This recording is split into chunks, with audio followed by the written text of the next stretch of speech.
राजू पारवेंच्या प्रचाराच्या वेळेला मुख्यमंत्री शिंदेंशी संवाद साधला आमचे प्रतिनिधी जितेंद्र शिंगाडे यांनी। लोकांनी ठरवलंय धनुष्यबाण धनुष्यबाण आणि धनुष्यबाणाला मतदान करायचा,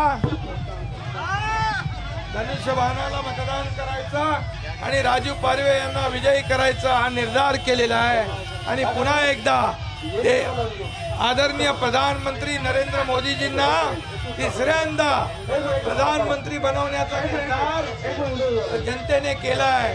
आणि म्हणून ही आज रॅली पाहतो आपण, प्रचंड मोठी रॅली आहे। या रॅलीने ठरवलंय, लोकांनी ठरवलंय की येत्या 19 तारखेला धनुष्यबाणासमोरचं बटन दाबून राजू पारवे महायुतीचे उमेदवार यांना विजयी करण्याचा निर्धार आणि संकल्प केला। गॅरंटी देत आहे ते घरोघरी पत्रक वाटतंय। काँग्रेसच्या गॅरंटीला लोक जात नाही, त्यांची गॅरंटी बोगस असते। मोदी एकच गॅरंटी पक्की असते, ती मोदीजींची असते आणि म्हणून मोदी गॅरंटी या देशामध्ये चालते।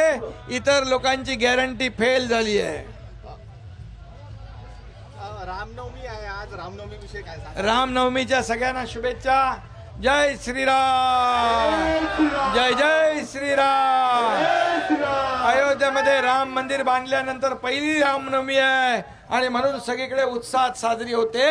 अयोध्येतलं राम मंदिर करोडो राम भक्तांचं स्वप्न, हिंदू हृदय सम्राट बाळासाहेब ठाकरे यांचं स्वप्न, या सगळ्यांचं स्वप्न आदरणीय मोदीजींनी पूर्ण केलंय आणि म्हणून त्यांना मी धन्यवाद देतो। आणि ही रामनवमी उत्साहात साजरी सगळीकडे होते।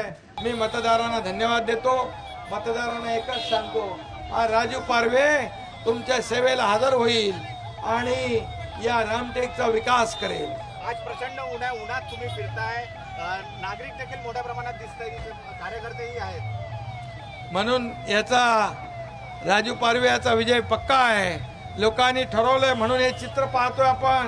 लोक रस्त्यावर उतरलेत भर उन्हामध्ये।